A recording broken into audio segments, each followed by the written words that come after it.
this is Shraddha Soni and welcome back to our channel Evolution Era. So, हमने start किए थे class 11th का chapter number first जो कि है लिविंग वर्ड. ठीक है, लिविंग वर्ड में हमारे दो पार्ट हो चुके हैं. पहला है व्हाट इज लिविंग, सेकेंड है हमारा रिप्रोडक्शन. ठीक है, नेक्स्ट आज हम पार्ट थर्ड कंटिन्यू कर रहे हैं. और हाँ, पहली बात कि अभी एनएमसी ने एक नया सिलेबस जारी किया है जो सभी स्टूडेंट के पास सर्कुलेट हो रहा है. एक पीडीएफ है, ठीक है, वो सभी स्टूडेंट के पास सर्कुलेट हो रही है. बट 90% हम ये मान के चल रहे हैं कि वो पीडीएफ करेक्ट है. ठीक है, तो उसमें क्या बताया गया है, उसमें ये बताया गया है कि जो आपका सिलेबस है वो रेड्यूस हो चुका है. ठीक है, रेड्यूस कैसे हुआ है, जैसे कि हमने पहले वीडियो पे बताए थे हमने कि भाई जो आपकी एनसीईआरटी है वो कौन सी एनसीईआरटी हम नीट के लिए फॉलो करेंगे, तो ओल्ड एनसीईआरटी. लेकिन अभी हमारा जो नया सिलेबस आया है जो सभी स्टूडेंट के पास सर्कुलेट हो रहा है उसमें नई जो एनसीईआरटी है उसको फॉलो कर रहे हैं. ठीक है, बहुत सारे जो सिलेबस है वो किसके अकॉर्डिंग है, तो वो न्यू एनसीईआरटी के अकॉर्डिंग है. लेकिन यहाँ हम ये नहीं बोल सकते कि जो नए एनसीईआरटी है उसके सारे के सारे टॉपिक आपको सिलेबस में मिलेंगे. कुछ एड ऑन भी है जो कि आपके ओल्ड एनसीईआरटी में. तो इसका मतलब ये है कि हमें जो नीट की प्रिपरेशन करनी है वो दोनों एनसीईआरटी को लेके चलेंगे. ठीक है, एक वीडियो में बना दूंगी कि कौन सा चैप्टर ऐड ऑन हुआ है और क्या आपका रेड्यूस हुआ है. ठीक है, रेड्यूस हुआ है ये तो डेफिनेटली है कि आपको पहले बहुत ज़्यादा पढ़ना था, अब थोड़ा कम पढ़ना पड़ेगा. जैसे कि हम जो अभी चैप्टर पढ़ रहे हैं लिविंग वर्ड, उसमें कुछ टॉपिक रेड्यूस हुए हैं, जैसे कि टैक्सोनॉमिकल एड. ठीक है, जो कि नई एनसीईआरटी में भी नहीं है. लेकिन नई एनसीईआरटी में व्हाट इज लिविंग भी नहीं है, लेकिन सिलेबस में व्हाट इज लिविंग है जो कि हमारा अभी चल रहा है. ठीक है, व्हाट इज लिविंग जो हम अभी पढ़ रहे हैं वो आपके सिलेबस में जो एनएमसी ने सिलेबस नई जारी किया है उसमें दिया हुआ है, तो पढ़ना है. ठीक है, रेड्यूस वाला जो चैप्टर है हमारा टैक्सोनॉमिकल एड है ना, रेड्यूस वाला जो पार्ट है वो हम स्किप कर देंगे. ठीक है, चलिए तो स्टार्ट करते हैं आज के टॉपिक पे, मेटाबॉलिज्म. ठीक है, मेटाबॉलिज्म क्या है, सबसे पहले तो ये देखते हैं, है ना. मेटाबॉलिज्म क्या है, क्या होता है मेटाबॉलिज्म. तो सबसे पहली बात कि जितनी भी लिविंग ऑर्गेनिज्म है, ठीक है, जितने भी लिविंग ऑर्गेनिज्म है, चाहे वो यूनिसेलुलर हो चाहे वो मल्टी सेलुलर हो, सभी के सभी लिविंग ऑर्गेनिज्म में मेटाबॉलिज्म कंपलसरी है, वो नहीं होना है. ठीक है, अब होता क्या है भी मेटाबॉलिज्म. मेटाबॉलिज्म जितने भी लिविंग ऑर्गेनिज्म में जितने भी रिएक्शंस हो रहे हैं, ठीक है, जैसे कोई एक इंडिविजुअल ले लूं मैं. ठीक है, इंडिविजुअल ले लेते हैं, चलो ह्यूमन बींग्स ले लेते हैं. ठीक है, एक इंडिविजुअल ह्यूमन बींग के अंदर जितनी भी रिएक्शन चलती है, चाहे कुछ टूटना या चाहे कुछ बनना, ठीक है, तो सारी रिएक्शन को एक साथ हम क्या बोल रहे हैं, मेटाबॉलिज्म बोल रहे हैं. ठीक है, डेफिनेशन देख लेते हैं क्या है, इसके बाद एक्सप्लेनेशन देखेंगे. चलिए देखिए क्या बोल रहा है कि ऑल लिविंग ऑर्गेनिज्म. ठीक है, all living organism are made up of chemicals. किससे बने होते हैं, केमिकल्स से बने होते हैं. ठीक है, देखते हैं, all living organism are made up of chemical. This chemicals are constantly being made and change into some other biomolecules. ठीक है, क्या बोल रहा है कि सभी लिविंग ऑर्गेनिज्म, जितने भी लिविंग ऑर्गेनिज्म हैं वो किससे बने होते हैं, वो कुछ केमिकल से बने होते हैं. ठीक है, अब आप देख लो, अगर मैं सेल की बात करूं, ठीक है, तो जो सेल है वो सेल भी कहाँ से आई है, जो लाइफ है, जो लाइफ है हमारी, है ना, तो फर्स्ट लाइफ जो अर्थ में आई थी वो भी कहाँ से आई थी, वो केमिकल्स से आई थी. तो हम बोल सकते हैं कि सभी लिविंग ऑर्गेनिज्म किससे मिलकर बने हैं, केमिकल से मिलकर बने. ठीक है, वही केमिकल टूटते हैं, बनते हैं, जुड़ते हैं, अलग अलग फॉर्म में बनते जाते हैं. ठीक है, जिससे कुछ बायोमोलिक्यूल्स बनते हैं. बायोमोलिक्यूल्स मतलब आपका हो जाएगा एमिनो एसिड, प्रोटीन, कार्बोहाइड्रेट, ठीक है, डीएनए, आरएनए, ये सब क्या है, ये सब बायोमोलिक्यूल्स है. ठीक है, तो यही केमिकल जो केमिकल्स है आपके अंदर, ठीक है, वो टूट रहे हैं, वो जुड़ रहे हैं, वो बन रहे हैं. ठीक है, कॉन्स्टेंटली बनते जा रहे हैं, चेंज होते जा रहे हैं, जिससे क्या बन रहा है, बायोमोलिक्यूल्स बन रहा है. ठीक है। This conversion are chemical reaction, ठीक है। ये जो केमिकल रिएक्शंस है इन्हीं की वजह से क्या बन रहे हैं, बायोमोलिक्यूल्स बन रहे हैं। और मेटाबॉलिक रिएक्शन, ठीक है।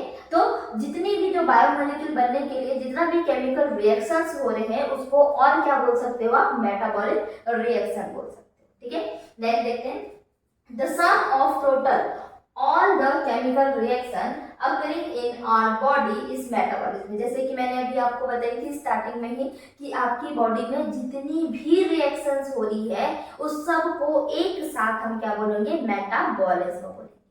समझ में आ गया, ठीक है। तो ये तो रही आपकी सिंपल सी डेफिनेशन जो आपकी एनसीईआरटी में दी हुई है, ठीक है। उसका थोड़ा सा मतलब मैंने बता दी। अब हम इसके डीपली एक्सप्लेनेशन पे चलते हैं, ओके।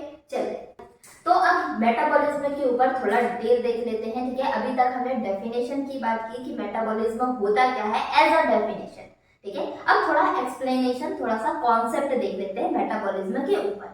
जैसे कि डेफिनेशन में कहा गया कि जो मेटाबॉलिज्म है वो सेल के अंदर होने वाली केमिकल रिएक्शन या मेटाबॉलिक रिएक्शन को मेटाबॉलिज्म कहा जाता है, ठीक है।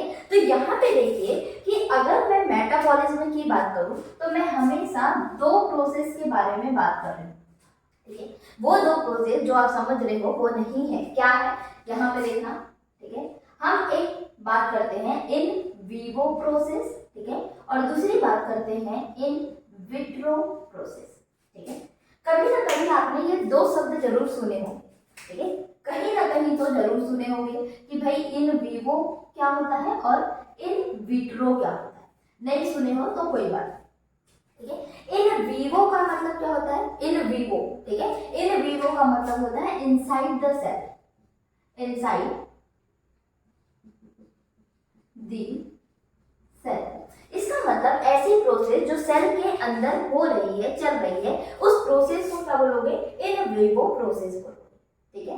लेकिन इन विट्रो क्या होता है, इन विट्रो ऐसी प्रोसेस जो सेल फ्री हो, कैसी हो, सेल फ्री हो। इसका मतलब कि इन विट्रो प्रोसेस में कोई भी सेल का इन्वॉल्वमेंट नहीं होता है, ठीक है। जब मैं मेटाबॉलिक रिएक्शन की बात कर रही हूँ, अभी मैं मेटाबॉलिज्म की बात नहीं कर रही हूँ, मैं बात कर रही हूँ मेटाबॉलिक रिएक्शन की, ठीक है। किसकी बात कर रहे हैं हम बात कर रहे हैं मेटाबॉलिक रिएक्शन, मेटाबॉलिक रिएक्शन जिसको हमने क्या बोला था, केमिकल रिएक्शन भी बोले थे, ठीक है। तो हम बात कर रहे हैं metabolic reaction. Metabolic reaction cell के अंदर भी हो रही है जिसको हम क्या बोल रहे हैं, इन विवो प्रोसेस, और सेल के बाहर भी हो रही है जिसको हम क्या बोल रहे हैं, इन विट्रो प्रोसेस, ठीक है। अब इसको समझते हैं। सबसे पहले इन विवो को समझो। देखो, in vivo inside the cell, इसका मतलब सेल है, ठीक है। अगर हम मल्टी सेलुलर की बात करें तो ये एक सेल है, ये एक सेल है। हम किसकी बात कर रहे हैं यहाँ, मल्टी सेलुलर ऑर्गेनिज्म की बात कर रहे हैं, ठीक है। मल्टी सेलुलर ऑर्गेनिज्म, इसका मतलब कि सेल के अंदर क्या क्या होगा, तो सेल के अंदर आपका न्यूक्लियस है, सेल ऑर्गेनेल्स है, ठीक है। बहुत सारे सेल ऑर्गेनेल्स होंगे जैसे माइटोकॉन्ड्रिया, क्लोरोप्लास्ट, गोल्गी बॉडी और बहुत सारे, ठीक है। अगर मैं यूनिसेलुलर की बात करूं तो, अगर मैं यूनिसेलुलर की बात करूं, सभी को पता है, एग्जांपल ले लेते हैं बैक्टीरिया का, ठीक है। ये क्या है आपका यूनिसेलुलर, ये क्या है आपका मल्टीसेलुलर। चलिए, ये है मल्टीसेलुलर और ये है यूनिसेलुलर,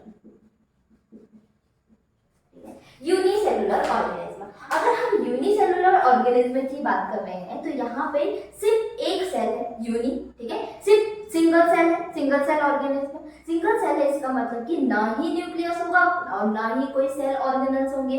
सिर्फ क्या है आपका यहाँ पे, सिर्फ आपका साइटोप्लाज्म है ना, लिक्विड लाइक मटेरियल, ठीक है, वाटर लाइक मटेरियल, ठीक है। उसको क्या बोल रहे हो, साइटोप्लाज्म। मेरे पास दो वर्ड्स है, ठीक है, दो वर्ड्स है। First is cytoplasm and second is protoplasm. दो चीजें हैं, साइटोप्लाज्म और प्रोटोप्लाज्म। ये दोनों ही चीजों में बहुत सारी केमिकल रिएक्शंस होती है, ठीक है। साइटोप्लाज्म में भी होता है और प्रोटोप्लाज्म में भी होता है, ठीक है। क्यों होती है, क्योंकि इनमें बहुत सारे एंजाइम प्रेजेंट होते हैं, ठीक है। केमिकल रिएक्शन करवाने के लिए इन्वायरमेंट जिसकी जरूरत पड़ती है, ठीक है, इन्वायरमेंट, जो इन्वायरमेंट की जरूरत पड़ती है वो आपके ये दोनों में है।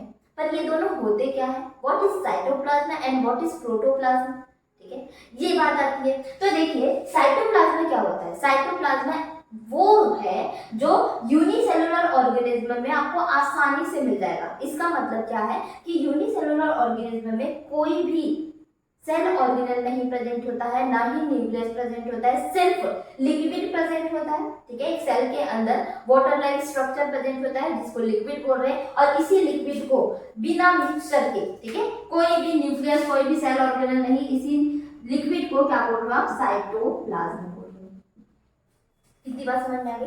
अब चलो मल्टी सेलुलर, ठीक है। यहाँ पे क्या है आपका, यहाँ पे आपका न्यूक्लियस भी है, यहाँ पे आपका माइटोकॉन्ड्रिया भी है, यहाँ पे आपका ईआर भी है, गोल्जी भी है, बहुत सारे सेल ऑर्गेनल है, ठीक है। और साथ में क्या है, साथ में आपका लिक्विड लाइक स्ट्रक्चर जो बोलते हो आप, वाटर, ठीक है, ये भी है। तो यहाँ पे देखो, इसको भी तो मैं साइटोप्लाज्म बोल सकती हूँ, ऑब्वियस है, ठीक है। यहाँ मैंने वाटर लाइक स्ट्रक्चर को साइटोप्लाज्म बोली, तो यहाँ क्यों नहीं बोल सकते, यहाँ पे भी बोल सकते हैं, बिल्कुल बोल सकते हैं, क्यों नहीं बोल सकते, ठीक है। तो ये क्या है आपका साइटोप्लाज्म। लेकिन यहाँ पे साइटोप्लाज्म के साथ साथ न्यूक्लियस और सेल ऑर्गेनल भी प्रेजेंट है। इसका मतलब साइटोप्लाज्म प्लस न्यूक्लियस प्रेजेंट है कहाँ पे आपका, मल्टी सेलुलर ऑर्गेनिज्म में, ठीक है। तो ये दोनों को मिला के अब हम क्या बोल देंगे, साइटोप्लाज्म प्लस न्यूक्लियस को मिला के हम बोल देंगे प्रोटोप्लाज्म। इतना समझ में आया कि साइटोप्लाज्म क्या है और प्रोटोप्लाज्म क्या है, ठीक है। बहुत छोटी सी चीज है, आई नो आप लोग को पता होगा, लेकिन जिसको नहीं पता है, जिसको कंफ्यूजन होता है, तो शायद अब नहीं होगा कि साइटोप्लाज्म क्या है और प्रोटोप्लाज्म क्या है। इतनी बात समझ में आ गई। अगर मैं यहाँ से, ठीक है, मल्टी सेलुलर ऑर्गेनिज्म से ही सारे सेल ऑर्गेनल और न्यूक्लियस हटा दूं, सिर्फ लिक्विड स्ट्रक्चर बचेगा, तो उसको अब हम सिर्फ साइटोप्लाज्म बोलेंगे, तब हम प्रोटोप्लाज्म नहीं बोलेंगे। याद रखना, प्रोटोप्लाज्म तभी बोलोगे जब वहां न्यूक्लियस और सेल ऑर्गेनल प्रेजेंट।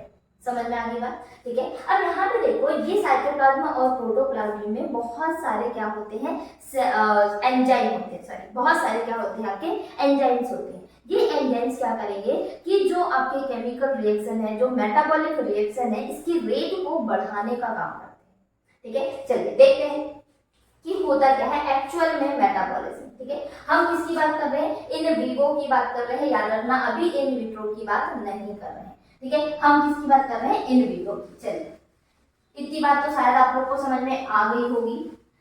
तो मेटाबॉलिज्म आपके सभी लिविंग ऑर्गेनिज्म में होता है, चाहे वो यूनिसेलुलर हो चाहे वो मल्टी सेलुलर हो, ठीक है। चलिए, ये आपका एक सेल, ठीक है। सेल में बहुत सारे केमिकल रिएक्शन होते हैं, तो देखते हैं पहली केमिकल रिएक्शन क्या है, ठीक है।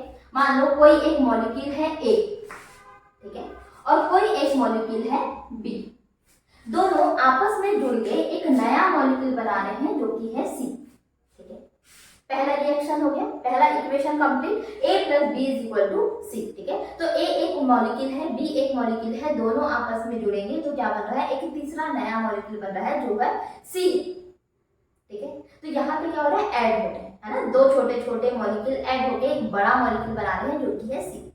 नेक्स्ट क्या हो जाएगा, दूसरी इक्वेशन आपकी क्या हो जाएगी कि मेरे पास कोई x है, ठीक है, मेरे पास कुछ x है और ये x टूट रहा है y माइनस जेड में, ठीक है। मेरे पास एक मॉलिक्यूल था x जो कि बड़ा था, ठीक है, कॉम्प्लेक्स था, वो दो सिंपल मॉलिक्यूल में टूट रहा है जो कि है y माइनस जेड, ठीक है। तो यहाँ पे मैंने दो इक्वेशन आपको बताई कि पहला तो a plus B is equal to C, दूसरा x is equal to y minus Z, मतलब कि एक ऐड होके बन रहा है और एक टूट रहा है, ठीक है। तो ये दोनों ही क्या है, केमिकल रिएक्शन है। तो ये दोनों को एक साथ में क्या बोल दूंगी कि इस सेल में मेटाबॉलिक रिएक्शंस चल रही है, मेटाबॉलिज्म हो रहा है, क्योंकि यहाँ कुछ बन भी रहा है और कुछ टूट भी रहा है, ठीक है, कुछ सिंथेसिस भी हो रहा है और कुछ ब्रेक डाउन भी हो रहा है। अब यहाँ पे देखते हैं एनर्जी की बात, है ना, यहाँ पे देखते हैं एनर्जी की बात। अब बताइए मुझे A plus B is equal to C, है ना, कुछ सिंथेसिस हो रहा है, तो सिंथेसिस, किसी चीज का सिंथेसिस करने के लिए, प्रोडक्शन करने के लिए एनर्जी की जरूरत पड़ती है या एनर्जी बाहर निकलती है, ठीक है। तो यहाँ क्या हो जाएगा, यहाँ पे इस प्रोसेस में भाई एनर्जी यूज होगी, है ना, यहाँ पे क्या हो जाएगा, एनर्जी यूज हो जाएगी। ठीक है। अब इस प्रोसेस में क्या होगा, यहाँ पे ब्रेक डाउन हो रहा है, तो ब्रेक डाउन में क्या होगा, एनर्जी आपकी लिबरेट हो जाएगी, एनर्जी लिबरेट हो जाएगी। ठीक है, होगी कि नहीं, यहाँ पे एनर्जी लिबरेट होगी। किसी चीज को तोड़ रहे हो आप, है ना, तोड़ रहे हो तो एनर्जी बाहर निकलती है। ठीक है, तो यहाँ पे क्या हो जाएगा, एनर्जी लिबरेट हो जाएगी और यहाँ पे सिंथेसिस करने के समय एनर्जी का यूज होगा। ठीक है, तो इसको कौन सी रिएक्शन बोलोगे, जब एनर्जी का यूज होता है तो उसको कौन सी रिएक्शन बोलते हो, उसको बोलते हो एंडरगोनिक रिएक्शन। तो जहां पे भी सिंथेसिस करना है आपको, तो वहां पे क्या होगा, वो रिएक्शन क्या कहलाएगी, वो केमिकल रिएक्शन कैसी हो जाएगी, एंडरगोनिक रिएक्शन हो जाएगी। ठीक है, लेकिन जहां पे आपको ब्रेक डाउन करना है तो वो रिएक्शन कैसी हो जाएगी आपकी, एक्सरगोनिक रिएक्शन। तो जहां पे आपको ब्रेक डाउन करना है उस रिएक्शन को बोलेंगे एक्सरगोनिक रिएक्शन, लेकिन जहां पे आपको सिंथेसाइज करना है उस रिएक्शन को बोलेंगे एंडरगोनिक रिएक्शन।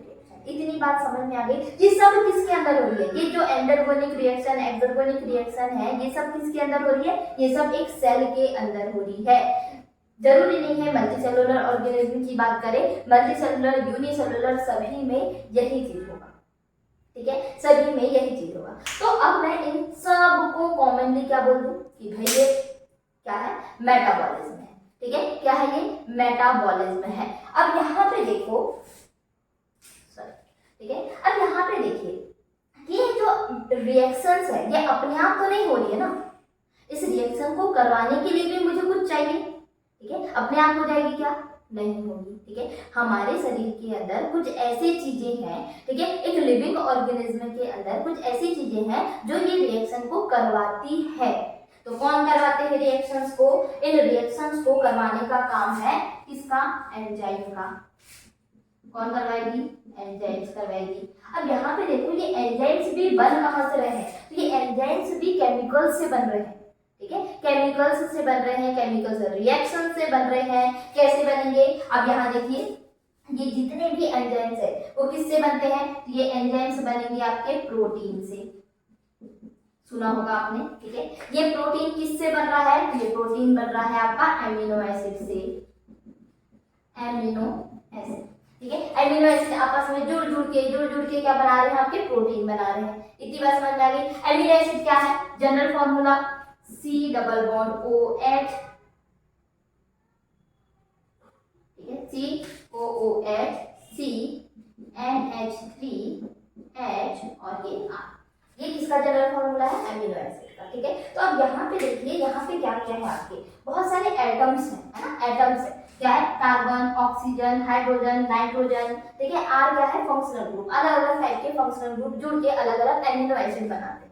ये हम बायोमॉलिक्यूल में पढ़ेंगे। ठीक है, तो ये सब क्या है, ये सब एटम्स है, ये सब केमिकल्स है। ठीक है, तो ये देखो यहाँ पे भी आपका केमिकल रिएक्शन चल रहा है, मतलब कि जो मेटाबॉलिज्म रिएक्शन है वो बॉडी के हर पार्ट में है। ठीक है, हर चीज में आपका मेटाबॉलिक रिएक्शंस चल रही है। ठीक है, चाहे आप डाइजेशन ले लो, डाइजेशन में आप क्या करते हो कि आप कार्बोहाइड्रेट खाते हो ना, राइस खाते हो। ठीक है, राइस क्या है आपका, कार्बोहाइड्रेट है। कार्बोहाइड्रेट ब्रेकडाउन किस में होता है, आपका ग्लूकोज में होता है। ग्लूकोज से क्या बनती है, एनर्जी बनती है, जिस एनर्जी से आप क्या कर रहे हो, बोल रहे हो, खा रहे हो, पी रहे हो, चल रहे हो। ठीक है, उसी एनर्जी से चल रहे हो, फिर रहे हो। ठीक है, तो ये सब क्या है, ये सब मेटाबॉलिक रिएक्शंस है जो आपकी बॉडी के अंदर हो रही है। ठीक है, बॉडी के अंदर मेटाबॉलिक रिएक्शन हो रही है जिस वजह से आप क्या कर पा रहे हो, काम कर पा रहे हो। ठीक है, वर्क कर पा रहे हो। ठीक है, अगर मेटाबॉलिक रिएक्शन नहीं होगी तो आप वर्क कर पाओगे क्या, नहीं। क्यों, क्योंकि आपके पास एनर्जी नहीं होगी। ठीक है, तो एनर्जी कहाँ से आ रही है, आपकी मेटाबॉलिक रिएक्शन से आ रही है। ठीक है, अब यहाँ पे देखो ये सारी प्रोसेस को तो मैं मेटाबॉलिक रिएक्शन बोल रही हूँ, मेटाबॉलिक प्रोसेस बोल रही हूँ, मेटाबॉलिज्म बोल रही हूँ, क्योंकि बॉडी के अंदर हो रही है, खुद हो रही है। किसके कारण हो रही है, एंजाइम्स के कारण हो रही है, लेकिन खुद से हो रही है। भाई मेरा कोई इन्वॉल्वमेंट नहीं है, है ना, मैं कुछ नहीं कर रही हूँ कि भैया लाओ याला केमिकल जोड़ते हैं, याला केमिकल तोड़ते हैं, ये नहीं हो रहा है। मैंने हाथ तक नहीं लगाई, बॉडी अपने आप खुद से कर रही है। ठीक है, तो सेल के अंदर जब कोई रिएक्शन अपने आप खुद से होती है तो उसको क्या बोल रहे हो आप? मेटाबॉलिज्म बोल रहे हो, ठीक है। और बॉडी के अंदर हो रहे हैं इसलिए क्या बोल रहे हो? In vivo. लेकिन क्या ऐसा भी बोल सकती हूँ मैं कि ये जो मेटाबॉलिक रिएक्शन है ये बॉडी के बाहर भी होती है? क्या ऐसा हो सकता है? देखते हैं, ठीक है। इतनी बात समझ में आ गई होगी शायद। देख आगे चलते हैं।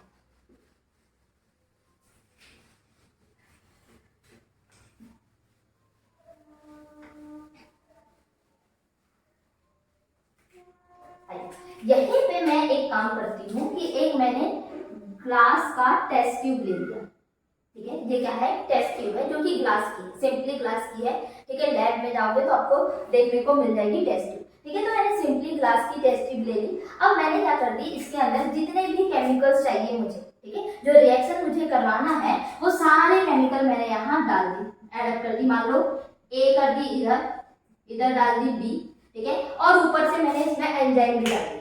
चलिए ऊपर से हमने इसमें क्या डाल दिए? एंजाइम भी डाल दिए, लो एंजाइम।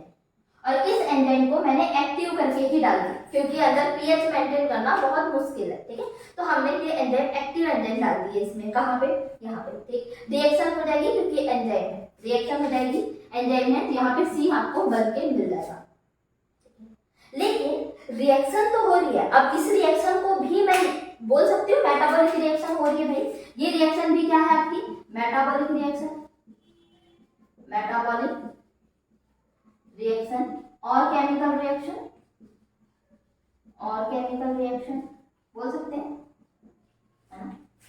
तो एक टेस्ट ट्यूब के अंदर भी मैंने देखा कि मेटाबॉलिक रिएक्शन और केमिकल रिएक्शन पॉसिबल है, कुछ हद तक तो पॉसिबल है ना। मैं सारी रिएक्शन यहाँ नहीं करवा सकती लेकिन कुछ कुछ रिएक्शन तो हम जरूर करवा सकते हैं, ठीक है। जैसे कि प्लांट में फोटोसिंथेसिस होता है तो फोटोसिंथेसिस में बाहर चलो करवा लेते हैं, है ना। जितनी भी फोटोसिंथेसिस के लिए चीजें होती है वो मैं दे रही हूँ टेस्ट ट्यूब में, और वहां मैंने फोटोसिंथेसिस चलो करवा ली और फोटोसिंथेसिस हो भी गई।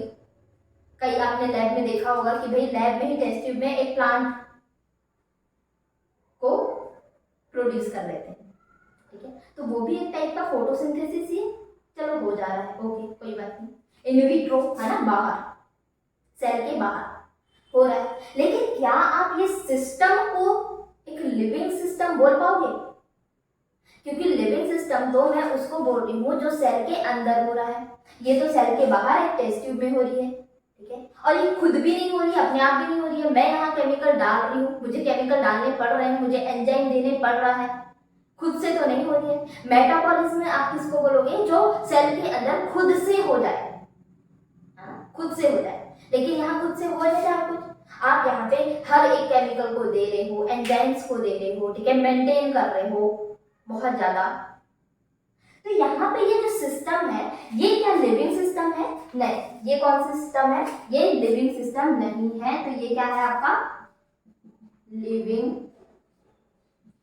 सिस्टम नहीं है, बिल्कुल भी लिविंग सिस्टम नहीं है। कौन सा सिस्टम है? नॉन लिविंग है। जो कांच की टेस्ट ट्यूब है वो क्या है? नॉन लिविंग है। तो जब लिविंग सिस्टम नहीं है तो आप मेटाबॉलिज्म कैसे बोल सकते हो उसको? हाँ, हम मेटाबॉलिक रिएक्शन जरूर बोल सकते हैं क्योंकि रिएक्शन हो रही है, लेकिन मेटाबॉलिज्म नहीं बोल सकते। इस रिएक्शन को मेटाबॉलिज्म आप नहीं बोल सकते क्योंकि ना ही ये खुद से हो रहा है और ना ही ये सेल के अंदर हो रहा है और ना ही ये किसी लिविंग सिस्टम के अंदर हो रहा है। समझ में आ गई बात? ठीक है। तो अगर आपको किसी ने पूछा कि भैया बताइए कि मेटाबॉलिक रिएक्शन क्या सेल के बाहर हो सकता है, तो आपका आंसर होगा यस। लेकिन आपको अगर ये पूछा जाए कि मेटाबॉलिज्म क्या सेल के बाहर हो सकता है, तो नो, क्योंकि मेटाबॉलिज्म एक लिविंग सिस्टम के अंदर ही होता है। समझ में आ गई बात? ठीक है, इतनी बात क्लियर है। इसका मतलब ये है कि मैं ये देख रही हूँ कि मेटाबॉलिक जो है, मेटाबॉलिज्म जो है, जो लिविंग सिस्टम के अंदर ही हो रहा है, इसका मतलब कि कोई एक्सेप्शन है क्या इसका? नहीं, कोई भी एक्सेप्शन नहीं है। तो फीचर कौन सा हो जाएगा? मेटाबॉलिज्म का फीचर कौन सा हो जाएगा? बताइए जल्दी से। कैरेक्टरिस्टिक फीचर होगा या फिर डिफाइनिंग फीचर होगा? ठीक है, तो क्या हो जाएगा आपका? Defining feature. डिफाइनिंग फीचर क्यों? क्योंकि कोई भी एक्सेप्शन नहीं है यहाँ पे, है ना, कोई भी एक्सेप्शन आपको नहीं देखने को मिलेगा। इतनी बात समझ में आ गई, ठीक है। अब हम देखते हैं मेटाबॉलिज्म में कितने टाइप की रिएक्शंस होती है। जो हम रिएक्शंस की बात कर रहे हैं, केमिकल रिएक्शंस की बात कर रहे हैं, मेटाबॉलिक रिएक्शन की बात कर रहे हैं, वो कितने टाइप की होती है, ठीक है। चलिए देखते हैं आगे। है मेटाबॉलिक रिएक्शन, दो टाइप की मेटाबॉलिक रिएक्शन देखने को मिलता है, ठीक है। First is anabolism and second is catabolism, ठीक है। तो एनाबॉलिज्म और कैटाबॉलिज्म क्या है ये देखते हैं, ठीक है। अब सबसे पहले कैटाबॉलिज्म देखिए, ठीक है। याद रखने का तरीका थोड़ा सा ट्रिक है, ठीक है। कैटा मतलब कट कट कट कट, कैटा मतलब काटना, थोड़ा सा इससे याद रख लेना, ठीक है। तो कैटा काटते जिसको हम कोई बड़ी चीज को काटते हैं, ठीक है। हम काटते हैं तो दो पार्ट्स में डिवाइड होता है। तो मान लो कोई एक बड़ा मेरे पास मॉलिक्यूल है, ठीक है, और ये डिवाइड होता है, कन्वर्ट होता है छोटे छोटे बहुत सारे मॉलिक्यूल्स में, ठीक है। तो इसको क्या बोलोगे आप, कैटाबॉलिज्म बोल दोगे, ठीक है। इस प्रोसेस को क्या बोल दोगे, कैटाबॉलिज्म। क्या हो रहा है यहाँ पे कि यहाँ पे मेरे पास एक कॉम्प्लेक्स मॉलिक्यूल था, क्या है ये, कॉम्प्लेक्स मॉलिक्यूल था, जो कि कन्वर्ट हो रहा है सिंपल मॉलिक्यूल में, ठीक है, कन्वर्ट हो रहा है सिंपल मॉलिक्यूल में। तो इस प्रोसेस को क्या बोलोगे, कैटाबॉलिज्म बोलोगे, ठीक है। अब यहाँ पे मुझे बताइए कि एनर्जी रिलीज होगी, ये प्रोसेस एंडरगोनिक है या एक्सर्गोनिक है, बताइए, ठीक है। यहाँ पे आप काट रहे हो, है ना, ब्रेक कर रहे हो, ठीक है। तो क्या हो जाएगी ये प्रोसेस, ये हो जाएगी आपकी एक्सर्गोनिक प्रोसेस, एक्सर्गोनिक रिएक्शन, ठीक है। कौन सी रिएक्शन हो जाएगी ये, एक्सर्गोनिक रिएक्शन हो जाएगी आपकी, ठीक है। तो याद रखना कैटाबॉलिज्म रिएक्शन कौन सी रिएक्शन है, ये एक्सर्गोनिक रिएक्शन, ठीक है। तो मैं इसको क्या बोल सकती हूँ, कैटाबॉलिज्म को हम बोल सकते हैं ब्रेकडाउन ऑफ मॉलिक्यूल, बोल सकते हैं, ठीक है। कैटाबॉलिज्म क्या है, ब्रेकडाउन ऑफ मॉलिक्यूल, है ना, ब्रेक कर रहा है, मॉलिक्यूल को ब्रेक डाउन कर रहा है, ठीक है, कॉम्प्लेक्स को सिंपल में कन्वर्ट कर रहा है। कौन सी रिएक्शन है, एक्सर्गोनिक रिएक्शन, ठीक है। एनर्जी क्या होगी, लिबरेट होगी, यूज नहीं होगी। वैसे ही इसका जस्ट अपोजिट है एनाबॉलिज्म, ठीक है। यहाँ पे क्या हो जाएगा, छोटे छोटे मॉलिक्यूल आपस में जुड़कर क्या बना देंगे, एक बड़ा सा मॉलिक्यूल बना देंगे, ठीक है। अब यहाँ पे क्या है, यहाँ पे कहां से कहां जा रहे हैं हम, तो यहाँ पे हम सिंपल से किधर की ओर जा रहे हैं, कॉम्प्लेक्स की तरफ जा रहे हैं, ठीक है। तो कैटाबॉलिज्म में हम कॉम्प्लेक्स से सिंपल की ओर जाते हैं, लेकिन एनाबॉलिज्म में हम सिंपल से कॉम्प्लेक्स की तरफ जा रहे हैं, ठीक है। सिंपल मतलब कि छोटे छोटे मॉलिक्यूल आपस में जुड़ के आपस में एक साथ मिलकर क्या बना रहे हैं, एक बड़ा सा मॉलिक्यूल बना रहे हैं। इसका मतलब मैं इसको ये बोल सकती हूँ सिंथेसाइज, ठीक है, सिंथेसिस ऑफ मॉलिक्यूल बोल सकते हैं, हम बोल सकते हैं, ठीक है। तो एनाबॉलिज्म क्या है, मॉलिक्यूल का सिंथेसिस करना, सिंथेसिस ऑफ मॉलिक्यूल। कैटाबॉलिज्म क्या है, ब्रेकडाउन ऑफ मॉलिक्यूल, ठीक है। यहाँ पे मुझे बताइए कि कौन सी प्रोसेस होगी, ये एंडरगोनिक होगी ऑब्वियसली, क्योंकि हम जोड़ रहे हैं, सिंथेसिस कर रहे हैं कुछ, तो कौन सी प्रोसेस हो जाएगी, ये एंडरगोनिक रिएक्शन, ठीक है, एंडरगोनिक रिएक्शन हो जाएगी। चलिए एग्जांपल बता सकते हैं आप। अभी मैंने बताई थी कि जो एमिनो एसिड है, वो छोटे छोटे एमिनो एसिड आपस में जुड़कर क्या बना रहे हैं, प्रोटीन बना रहे हैं। तो वो कौन सी रिएक्शन कहलाएगी, वो रिएक्शन आपकी एनाबॉलिज्म कहलाएगी, ठीक है। तो छोटे छोटे आपके एमिनो एसिड क्या बना रहे हैं, प्रोटीन बना रहे हैं। और यहाँ पे प्रोटीन फिर से टूटता है छोटे छोटे अमीनो एसिड में, तो वो कौन सी हो जाएगी, प्रोटीन का टूटना कैटाबॉलिज्म और प्रोटीन का बनना एनाबॉलिज्म, ठीक है। एग्जाम्पल के लिए देख लो, और भी क्या हो जाएगा, फोटोसिंथेसिस, ठीक है। कौन सी प्रोसेस हो जाएगी, फोटोसिंथेसिस। क्या हो जाएगा, ठीक है, जनरली मैं बता रही हूँ, पूरा इक्वेशन नहीं लिखेंगे हम यहाँ, ठीक है। फोटोसिंथेसिस में क्या हो रहा है, CO2 प्लस H2O से क्या बन रहा है आपका C6H12O6 हो रहा है, ठीक है। तो यहाँ पे फोटोसिंथेसिस में जनरली क्या होते हैं कि दो इनऑर्गेनिक मॉलिक्यूल जो कि कार्बन डाइऑक्साइड और वाटर आपस में मिलकर क्या बना रहे हैं, एक ग्लूकोज बना रहे हैं, कार्बोहाइड्रेट बना रहे हैं। तो ग्लूकोज क्या है, इनऑर्गेनिक मॉलिक्यूल से ऑर्गेनिक मॉलिक्यूल है, ठीक है। तो ऑर्गेनिक मॉलिक्यूल थोड़ा कॉम्प्लेक्स है, ठीक है। तो ये क्या हो गया आपका फोटोसिंथेसिस की जो प्रोसेस है, वो कौन सी प्रोसेस है, एनाबॉलिक, ठीक है, एनाबॉलिक। यहाँ पे देखिए एग्जाम्पल, इधर पे एग्जाम्पल क्या हो जाएगा आपका, रेस्पिरेशन, रेस्पिरेशन, ठीक है। रेस्पिरेशन में क्या होता है, रेस्पिरेशन में ग्लूकोज C6H12O6 किसकी प्रेजेंस में, ऑक्सीजन की प्रेजेंस में, ठीक है। ऑक्सीजन जुड़ नहीं रही है लेकिन ऑक्सीजन की प्रेजेंस में हो रही है ये चीजें, ठीक है। क्या हो रहा है यहाँ पे, CO2 प्लस H2O वापस से कैसा हो जाएगा, ब्रेक डाउन हो जाएगा, ठीक है। तो यहाँ पे क्या हो रहा है, रेस्पिरेशन में एक कॉम्प्लेक्स मॉलिक्यूल टूट रहा है दो सिंपल मॉलिक्यूल में, ठीक है। एक ऑर्गेनिक मॉलिक्यूल ब्रेक डाउन हो रहा है दो इनऑर्गेनिक मॉलिक्यूल में, तो ये प्रोसेस कौन सी हो जाएगी, कैटाबॉलिज्म में। तो किसी ने आपको पूछा कि बताइए रेस्पिरेशन कैसी प्रोसेस है, तो क्या बोलोगे, कैटाबॉलिज्म। समझ में आ गया, ठीक है। एक और एग्जांपल बता सकते हो आप, जैसे कि ग्लूकोज, हमने कार्बोहाइड्रेट खाए, ठीक है, वो ब्रेक डाउन हुआ ग्लूकोज में, ठीक है। तो कार्बोहाइड्रेट से ग्लूकोज का बनना क्या हो जाएगा, ये कार्बोहाइड्रेट क्या है, कॉम्प्लेक्स, ग्लूकोज क्या है, थोड़ा सिंपल, ठीक है। तो कॉम्प्लेक्स से सिंपल क्या हो जाएगा, कॉम्प्लेक्स से सिंपल, इधर कॉम्प्लेक्स से सिंपल कैटाबॉलिज्म, ठीक है। अब ग्लूकोज, पूरा जो ग्लूकोज बना है उसकी सारी एनर्जी बना लेंगे क्या हम, नहीं, है ना। हम तुरंत सारी एनर्जी का यूज नहीं करते हैं, ठीक है। हमने जितना भी कार्बोहाइड्रेट खाए, ठीक है, उस कार्बोहाइड्रेट से जितना भी ग्लूकोज बना मेरे पास, वो सारे ग्लूकोज को हम एनर्जी बनाने नहीं भेजते, ठीक है। हम कुछ ग्लूकोज को स्टोर कर लेते हैं बाद के लिए, जब हमको कार्बोहाइड्रेट नहीं मिलेगा, ठीक है, तो हम वो स्टोर्ड ग्लूकोज को क्या करेंगे, रीयूज कर लेंगे। तो स्टोर्ड हम ग्लूकोज के फॉर्म में करेंगे क्या, नहीं, क्यों, क्योंकि खर्च हो जाएगा भाई, ठीक है। तो ग्लूकोज को हम किस में कन्वर्ट करते हैं, ग्लाइकोजन में, ठीक है। तो ग्लूकोज सिंपल है और ग्लाइकोजन कैसा है, थोड़ा सा कॉम्प्लेक्स है इन कंपैरिजन टू ग्लूकोज। तो ग्लूकोज से ग्लाइकोजन का बनना क्या कहलाएगा आपका, तो क्या हो रहा है, सिंपल से कॉम्प्लेक्स में जा रहे हैं, सिंपल से कॉम्प्लेक्स में क्या जाते हैं, एनाबॉलिज्म, ठीक है। तो ऐसे बहुत सारे आपके एग्जांपल्स आ जाएंगे इसमें, ठीक है। तो आप कमेंट कर देना इनके अलावा, ठीक है, मैंने जितने एग्जांपल बताए इनके अलावा और क्या एग्जांपल हो सकते हैं एनाबॉलिज्म और कैटाबॉलिज्म का, ठीक है। मैं कमेंट देखूंगी आप लोग के, आप जरूर से कमेंट करना। चलिए, इतनी बात समझ में आ गई कि कैटाबॉलिज्म क्या है, एनाबॉलिज्म क्या है, ठीक है। ये क्या है, एक मेटाबॉलिक रिएक्शन है जो हमारे बॉडी में हमेशा कंटिन्यूस चलते रहते हैं, ठीक है, जिसके कारण हम क्या कर रहे हैं, वर्क कर रहे हैं। इतनी बात समझ में आ गई, ठीक है। तो मेटाबॉलिज्म क्या है, एक डिफाइनिंग फीचर है, क्यों, क्योंकि ये एक लिविंग सिस्टम में ही होता है, ठीक है, एक सेल के अंदर ही होता है, इन विवो होता है, ठीक है। चलिए, तो यहाँ पे होता है ये मेटाबॉलिज्म खत्म। नेक्स्ट जो हमारा पैरामीटर है वो है सेलुलर ऑर्गेनाइजेशन, ठीक है। तो अब हम इसके बाद देखेंगे सेलुलर ऑर्गेनाइजेशन।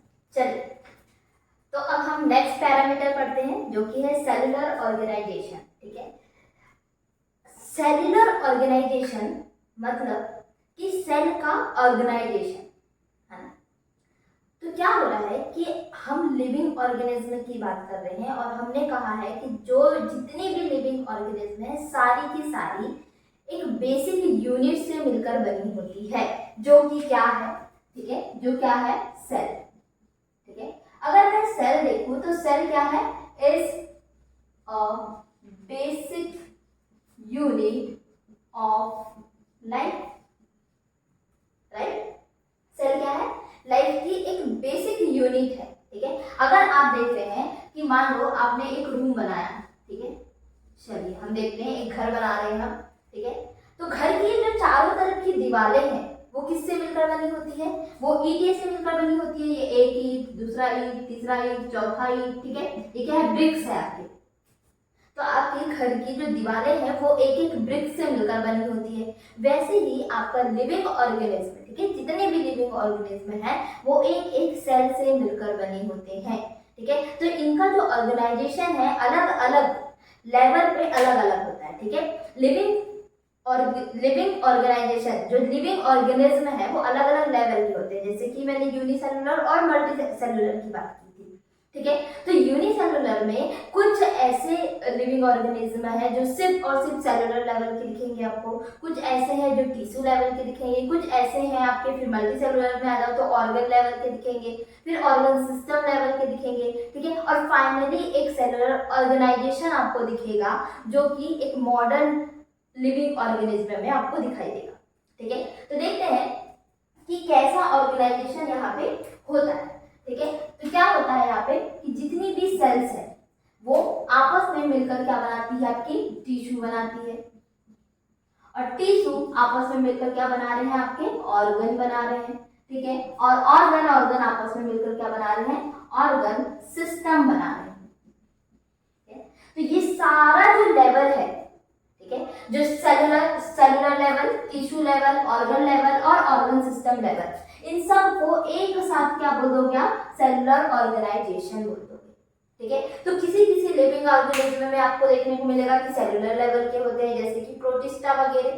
ठीक है, किसी किसी में आपको देखने को मिलेगा कि टिश्यू लेवल का है, किसी किसी में आपको देखने को मिलेगा कि ऑर्गन लेवल के हैं। ठीक है, और ऑर्गन सिस्टम लेवल के। जब हम एनिमल फाइलम देखेंगे, ठीक है, एनिमल किंगडम में जो फाइलम है वो देखेंगे, तब आपको यहाँ पता चलेगा कि कौन कौन से सेलुलर लेवल में कौन कौन से लिविंग ऑर्गेनिज्म है, टिश्यू लेवल में कौन कौन से लिविंग ऑर्गेनिज्म है, ऑर्गन लेवल में कौन कौन से लिविंग ऑर्गेनिज्म है। ठीक है, और ऐसे ही so on organ system level. ठीक है, तो अब मुझे बताइए, यहाँ पे तो बेसिकली सेल की ही बात हो रही है, इसका मतलब कौन सा फीचर होगा, तो डिफाइनिंग। कौन सा फीचर, डिफाइनिंग फीचर। ठीक है, डिफाइनिंग फीचर। नेक्स्ट पैरामीटर है, ये बहुत सिंपल है ना, इसमें कोई ज्यादा बातें ही नहीं है। ठीक है, नेक्स्ट पैरामीटर आपका आ जाता है कंसिस्टेंस। ठीक है, तो चलिए कंसिस्टेंस को देखते हैं। तो लास्ट जो पैरामीटर है उसकी बात करते हैं, कंसिस्टेंस। ठीक है, अब कंसिस्टेंस जो एक वर्ड है, ठीक है, इसको डिफाइन करना बहुत मुश्किल है, लेकिन फिर भी एनसीईआरटी ने कोशिश की है डिफाइन करने की। ठीक है, तो अकॉर्डिंग टू एनसीईआरटी कंसिस्टेंस क्या है, कंसिस्टेंस वो है जहां पे ऑल लिविंग ऑर्गेनिज्म, ठीक है, सारे लिविंग ऑर्गेनिज्म अपने सराउंडिंग एनवायरनमेंट से स्टिमुलाई लेते हैं, ठीक है, और उनके अगेंस्ट कुछ रिस्पॉन्स करते हैं। तो इस प्रोसेस को क्या बोल रहे हो, कंसिस्टेंस बोल रहे हो। ठीक है, क्या बोली मैंने कि सभी living organism, all living organism अपने सराउंडिंग एनवायरनमेंट से स्टिमुलाई लेते हैं और उनके अगेंस्ट क्या कर रहे हैं, रिस्पॉन्स हो रहे हैं। एग्जाम्पल देख लेते हैं हम, अगर हम ह्यूमन बीइंग की ही बात करें, ठीक है, तो मान लो कि आपका कोई दोस्त है, कोई आपके फ्रेंड सर्कल में कोई है जिसने आपको 2 थप्पड़ लगा दिया। ठीक है, 2 थप्पड़ लगा दिए। अब भाई क्या आप शांत रहोगे कि उसने मार दिया चलो ठीक है, ओके इट्स ओके, कोई बात नहीं, होता है, क्या ऐसा होगा, बिल्कुल नहीं। आप क्या करोगे, 2 की जगह 4 जड़ दोगे।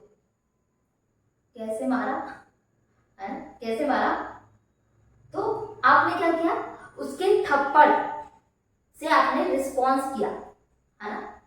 वैसे ही सभी लिविंग ऑर्गेनिज्म, ठीक है, अब अगर मैं ह्यूमन बीइंग्स की बात करूं या एनिमल्स की बात करूं, तो एनिमल्स कैसे कैसे रिस्पॉन्स करेंगे, तो एनिमल्स अपने सेंस ऑर्गन, है ना, सेंसरी जो ऑर्गन्स होते हैं हमारे, ठीक है, उनके थ्रू रिस्पॉन्स शो करेंगे। ठीक है, और अगर मैं प्लांट की बात करूं, तो प्लांट में कैसे कैसे स्टिमुलाई आते हैं, तो लाइट हो गया, ठीक है, टेम्परेचर हो गया, ये सब क्या है, प्लांट की स्टिमुलाई है। ठीक है, और प्लांट इनके अगेंस्ट क्या करेगा, रिस्पॉन्स शो करेगा। ठीक है, तो एग्जांपल देख लेते हैं कि स्टिमुलाई अगर मैं बात कर रही हूं, ठीक है, अगर हम बोल रहे हैं कि कुछ स्टिमुलाई आता है, तो यही तो स्टिमुलाई है। स्टिमुलाई मतलब क्या है, सिग्नल, एक टाइप का सिग्नल है जिसके अगेंस्ट आप रिस्पॉन्स कर रहे हो। ठीक है, स्टिमुलाई उसी को बोलोगे आप, एक टाइप का सिग्नल आ रहा है, उसके अगेंस्ट आप क्या कर रहे हो, रिस्पॉन्स कर रहे हो। ठीक है, तो ये जो स्टिमुलाई है ये कहाँ से आ रहा है, ये इन्वायरमेंट से आ रहा है। ठीक है, आपके सराउंडिंग इन्वायरमेंट से आ रहा है। जितने भी लिविंग ऑर्गेनिज्म है सबके सराउंडिंग कुछ ना कुछ इन्वायरमेंट है। ठीक है, सबके सराउंडिंग कुछ ना कुछ है। उस सराउंडिंग से जो स्टिमुलाई आ रहा है उसके अगेंस्ट से तो आप क्या कर रहे हो, रिस्पॉन्स कर रहे हो। ठीक है, तो यहाँ पे जो स्टिमुलाई है वो 3 टाइप के होते हैं। कौन कौन से होते हैं, देखो, फर्स्ट फिजिकल, सेकेंड केमिकल और थर्ड बायोलॉजिकल। ठीक है, फिजिकल, केमिकल और बायोलॉजिकल। देखते हैं, अगर मैं फिजिकल की बात करूं, ठीक है, फिजिकल की बात करूं तो कौन कौन सा स्टिमुलाई हो सकता है? फिजिकल स्टिमुलाई, पहला टच हो सकता है, फिजिकल स्टिमुलाई, ठीक है। कहाँ देखने को मिलता है? जैसे मैंने थप्पड़ वाली बात की, तो वो भी तो एक फिजिकल टच ही है जिसके अगेंस्ट आप रिस्पॉन्स कर रहे हो, ठीक है। लेकिन इसका बेस्ट एग्जांपल, थप्पड़ वाला तो चलो हम समझने के लिए समझ लेते हैं, लेकिन बेस्ट एग्जांपल क्या है इसका? बेस्ट एग्जांपल है एक plant, mimosa pudica. Mimosa pudica, ये एक प्लांट है, ठीक है, साइंटिफिक नेम है। इंग्लिश में क्या बोलोगे? Touch me not plant. कौन सा प्लांट है? Touch me not plant. Common language में, हमारी कॉमन लैंग्वेज में छुई मुई का पौधा, ठीक है। देखा होगा आपने कि कई बार छुई मुई के पौधे, टच मी नॉट प्लांट के पास आप जाओगे, उसकी पत्ती ऐसी खुली रहती है, आप जैसे ही उसे टच करोगे वो बंद हो जाती है, ठीक है। तो जो आपका टच है उसके अगेंस्ट उसने रिस्पॉन्स शो किया, ठीक है, तो वो क्या है? आपका जो हाथ है जिससे आपने टच किया, वो आपका क्या होगा? स्टिमुलाई हो जाएगा, ठीक है, उस प्लांट के लिए।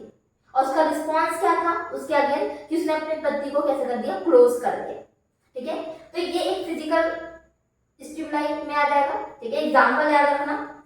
Next, light. नेक्स्ट क्या हो जाएगा आपका? लाइट। स्पेशली अगर मैं सनलाइट की बात करूं, है ना, स्पेशली अगर हम सनलाइट की बात करें तो इसके अगेंस्ट कौन रिस्पॉन्स शो करता है, ठीक है। तो बेस्ट एग्जांपल हो जाएगा सनफ्लावर। सनफ्लावर को आपने देखा होगा कि जैसे जैसे जिधर जिधर आपकी सनलाइट जा रही है उधर उधर सनफ्लावर का मुंह होता है, ठीक है, ठीक है, कि दिन में इधर होगा और रात में उधर चले जाएगा, होता है ना। तो बेस्ट एग्जांपल लाइट, वो भी तो एक रिस्पॉन्स है लाइट के अगेंस्ट, है ना। लाइट उसके लिए क्या हो जाएगा? स्टिमुलाई हो जाएगा, और रिस्पॉन्स क्या है? कि वो उधर उधर घूम रहा है, ठीक है। नेक्स्ट है एग्जांपल इसमें टेम्परेचर। टेम्परेचर, ठीक है, टेम्परेचर का एग्जांपल आपको क्या आ जाएगा? ब्रीडिंग सीजन देखा होगा आपने, ठीक है, ब्रीडिंग सीजन। कई बार आपने देखा होगा कि कोई जो क्रॉप है वो ठंड में होती है, कोई क्रॉप गर्मी में होती है ना। तो सीजनेबल, तो वो भी क्या है? एक रिस्पॉन्स है ना, किसके प्रति? टेम्परेचर, ठीक है। तो ये जितने भी हो गए, टच, लाइट, टेम्परेचर, ठीक है, ये सारे के सारे कैसे हैं? फिजिकल स्टिमुलाई है जिनके अगेंस्ट कुछ ना कुछ रिस्पॉन्स आपको देखने को मिलता है, ठीक है। अगर मैं केमिकल की बात करूं तो केमिकल के लिए क्या आ जाएगा आपका? केमिकल के लिए सबसे अच्छा हार्मोन। हार्मोन के अगेंस्ट बहुत सारे रिस्पॉन्स देखने को मिलेंगे। जैसे हमने प्लांट हार्मोन्स पढ़ेंगे तो वहां आपको हार्मोन्स के अगेंस्ट बहुत सारे प्लांट रिस्पॉन्स शो करते हैं। जैसे आपने ऑक्सिन देखा होगा, है ना, ऑक्सिन से क्या होती है? लेंथ बढ़ रही है आपकी, किसकी? टिप की लेंथ बढ़ रही है, ठीक है। तो बहुत सारे रिस्पॉन्स है, इथाइलिन के रिस्पॉन्स देख लेना, है ना, क्या है वो? राइपनिंग हार्मोन क्या बोलते हैं उसको। तो जैसे ही इथाइलिन आता है आपका फल पक जाता है, ठीक है। तो वो क्या है? रिस्पॉन्स ही है, और हार्मोन क्या है? केमिकल ही है, ठीक है। नेक्स्ट, बायोलॉजिकल में आप बैक्टीरिया का एग्जांपल ले लो। बैक्टीरिया का एग्जांपल ले लो। अब बैक्टीरिया कैसे रिस्पॉन्स शो कर रहा है? तो यहां पे देखना कि जो बैक्टीरिया है, अगर उसको सिचुएशन थोड़ी गड़बड़ लगी कि भाई उसके अगेंस्ट कोई सिचुएशन आ रही है, मान लो कोई बैक्टीरिया जो हायर टेम्परेचर में नहीं जिंदा रह सकता, ठीक है, या बहुत लोअर टेम्परेचर में नहीं जिंदा रह सकता, सर्वाइव नहीं कर पा रहा है, तो वो क्या करता है? अपने चारों तरफ सिस्ट बना देता है, ठीक है। कैसे करता है? ये मान लो ये बैक्टीरिया है आपका, तो ये क्या करता है? एक प्रोटीन की लेयर तैयार कर लेता है अपने चारों तरफ, ताकि ये कुछ दिन तो सर्वाइव कर पाए, कोशिश करता है सर्वाइव करने की। ये भी तो एक रिस्पॉन्स है, ये भी तो एक रिस्पॉन्स है, ठीक है। तो ये क्या हो जाएगा? बायोलॉजिकल। सेकंड क्या हो जाएगा आपका? विजन। विजन ये भी एक बायोलॉजिकल रिस्पॉन्स है,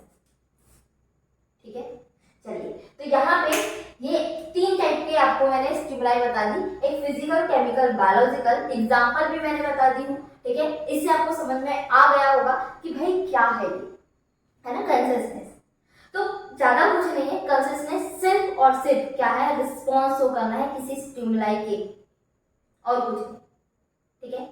अब यहाँ पे एक छोटा सा टॉपिक आता है, कॉन्सेप्ट आता है, बोलते वक्त, ठीक है, कि एक इम्पॉर्टेंट बात है, एनसीईआरटी में अलग से लिखी है, अगर आप भी नोट करके लिख ले तो बहुत अच्छी बात है, कि सिर्फ ओनली ह्यूमन बीइंग, सिर्फ ह्यूमन ही एक ऐसे लिविंग ऑर्गेनिज्म है जिसके पास सेल्फ कॉन्शियसनेस की प्रॉपर्टी होती है, ठीक है। सारे लिविंग ऑर्गेनिज्म में सिर्फ और सिर्फ ह्यूमन एक ऐसा लिविंग ऑर्गेनिज्म है जिसके पास सेल्फ कॉन्शियसनेस की प्रॉपर्टी होती है, ठीक है। अगर मैं सेल्फ कॉन्शियसनेस की बात कर रही हूं तो मेरे पास 2 चीजें हैं, ठीक है, देखते हैं क्या क्या है।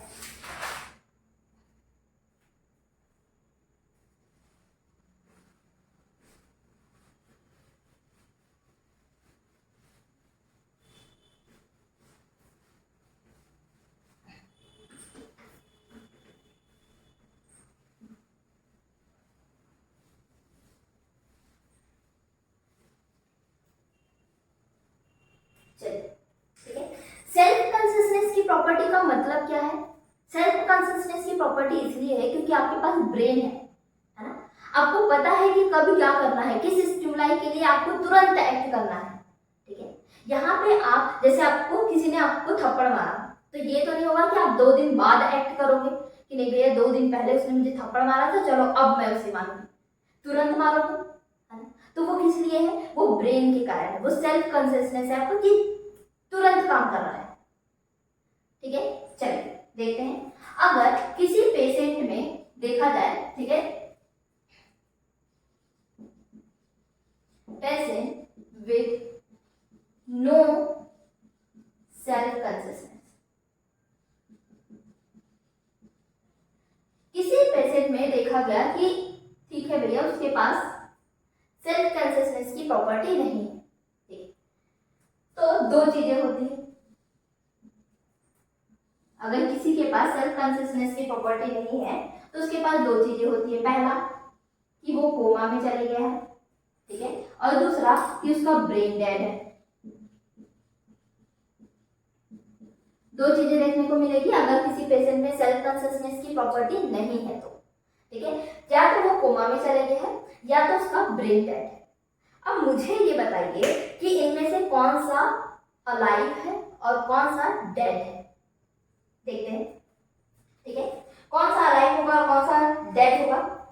यहाँ पे देखो, अगर वो कोमा में गया है, ठीक है, तो यहाँ पे इनका जो ब्रेन है, ब्रेन इन वेजिटेटिव स्टेट में है,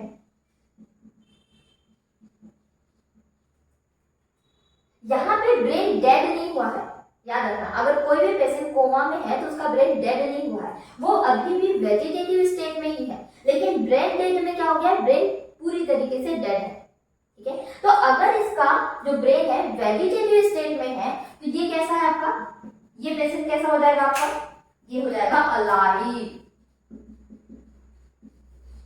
ठीक है। सेल्फ कॉन्शियसनेस नहीं है, मान रहे हैं, लेकिन अभी भी कोमा में पेशेंट का ब्रेन काम कर रहा है, हाँ, उसे वो रिस्पॉन्स शो नहीं कर सकता क्योंकि उसके पास सेल्फ कॉन्शियसनेस की प्रॉपर्टी नहीं है, लेकिन फिर भी उसको समझ में आ रहा है कि चीजें हो क्या रही है क्योंकि उसका ब्रेन अभी भी कैसा है, वेजिटेटिव स्टेट में है, बस वो रिस्पॉन्स नहीं कर पा रहा है, ठीक है। तो वो कैसा होगा, वो पेशेंट कैसा होगा, अलाइव। लेकिन अगर ब्रेन डेड की कंडीशन आ गई तो वहां तो ब्रेन काम ही नहीं कर रहा है ना, ठीक है, वहां ब्रेन काम ही नहीं कर रहा है, इसका मतलब ऐसे पेशेंट कैसे हो जाएंगे, ये डेड की कैटेगरी में आ जाएंगे, ठीक है, उसको हम अलाइव नहीं बोल सकते। तो याद रखना कि कोमा में अगर कोई पेशेंट है, ठीक है, तो इसको हम अलाइव कब बोलेंगे, जब वो वेजिटेटिव स्टेज से कैसे आ जाए आपका वो पेशेंट, नो सेल्फ कॉन्शियसनेस से वो सेल्फ कॉन्शियसनेस में आ जाए। इसका मतलब ये है कि कुछ दिन बाद अगर वो जिंदा रह रहा है, ठीक है। ब्रेन वेजिटेटिव स्टेट में है और वो वेजिटेटिव स्टेट में ही वो जिंदा हो जाएगा, तो वो कैसा है, अलाइव। लेकिन अगर ब्रेन डेड की कंडीशन में आ गया तो वो डेथ। समझ में आ गया, ठीक है। तो दो कंडीशन होती है अगर आपके जो पेशेंट है उसके पास सेल्फ कॉन्शियसनेस की प्रॉपर्टी ना हो तो, ठीक है। तो पहला है तो कोमा। तो कोमा में ही क्या आ जाएगा, एक ब्रेन वेजिटेटिव स्टेट में जिसको आप अलाइव बोलोगे और एक ब्रेन डेड की कंडीशन में जिसको आप क्या बोलोगे, डेड। समझ में आ गया, इतनी बात समझ में आ गई होगी आई थिंक। यहाँ पे आपका इस चैप्टर का फर्स्ट पार्ट खत्म होता है, ठीक है। ये चैप्टर टोटल 3 पार्ट्स में थे, लेकिन अब जो नीट का सिलेबस रिड्यूस हुआ है तो अब हम सिर्फ 2 पार्ट पढ़ेंगे। तो ये पार्ट आपका कंप्लीट हो गया। अब हम डाइवर्सिटी के बारे में पढ़ लेंगे, उसके बाद ये चैप्टर हो जाएगा खत्म, ठीक है। अगर आपको वीडियो पसंद आया होगा तो आप लाइक कीजिए, शेयर कीजिए और सब्सक्राइब करना ना भूलिए, ठीक है। क्योंकि ऐसे ही पूरे टॉपिक हम डिटेल में 1 बाय 1 देखते रहेंगे, ठीक है। पूरा कोर्स यहाँ पे कंप्लीट करवाएंगे, बिल्कुल टेंशन ना लीजिए, ठीक है। अगर कोई भी डाउट होगा इस पूरे सेशन में तो आप बिल्कुल कमेंट कीजिए। Thank you so much.